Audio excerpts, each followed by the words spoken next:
From Tel Aviv, former Knesset member Rabbi Dov Lipman, who is also senior manager of honestreporting.org. So thanks so much for being with us, Mr. Lipman. Things are clearly not going according to schedule for the Israeli government regarding these annexation plans. Is there a scapegoat in all of this, or is it simply because annexation is such a complex issue?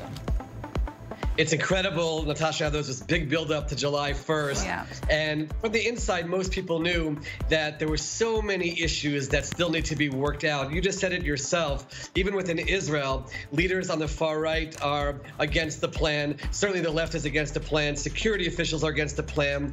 There's no consensus within the government about what to do. That's just on the Israeli side. On the U.S. side, we know that there's disagreement between the Jared Kushner wing of the White House and the David Friedman and possibly Secretary of State Pompeo wing over there as well.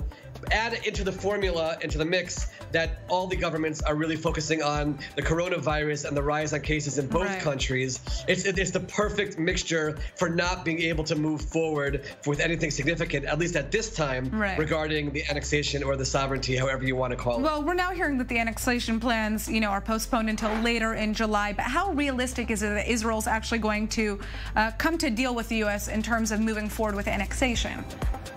The biggest hangup at the moment seems to be the U.S. demand that Israel give the Palestinians something in return, and they're trying to negotiate exactly what that will be. What I'm hearing from the inside is that at most it'll be over 15% of the West Bank, which is significantly less than we were talking about until now, not including the Jordan Valley. That's in terms of where the annexation or the Israeli sovereignty will be placed. And in return, Israel will allow certain construction from the Palestinians in Area C that has already happened and allow that to go without issue. And that's sort of the give and take that they're talking about. A lot of pressure on the Israeli side not to give in, to give anything to the Palestinians. And remember, Natasha, this is all happening with the international community coming out. You have a front page on the Israeli newspaper from Boris Johnson in the UK. You have the Australian foreign minister speaking out against it. So there's a lot of pushback taking place, minimizing what Israel might actually do in the end. So let's talk about the U.S. Obviously, there's a lot of confusion about the U.S. position here, that there might even be two camps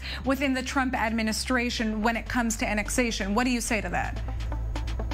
We're hearing, certainly on the Jared Kushner side, a more liberal approach in terms of looking out for the broader Arab world and looking out for the Palestinians. You certainly have the ambassador to Israel, David Friedman, who was fiercely right-wing and supportive of the settler movement and some of the settlements. And there's a clash in terms of how much will Israel be allowed to do and how much they have to give the Palestinians in return. And I'm told that President Trump is supposed to be making a decision about this. We thought it would be the end of last week. Now we're told it's going to be next week. And once Israel has that information from the White House in terms of what the White House will give a green light to, then the Israeli government will have to come together and decide exactly how it wants to proceed. So we're going to be actually speaking to an expert from Ramallah, but we haven't seen Palestinians agree to negotiations with Israel since 2014, as you know. But there are now reports that both sides are interested in coming to the negotiating table. How true are those reports, if you could give us a quick answer here?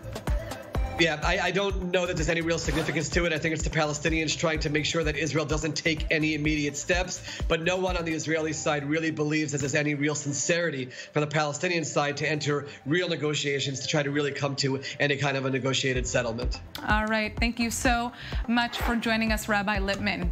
All right. Now, speaking of the Knesset,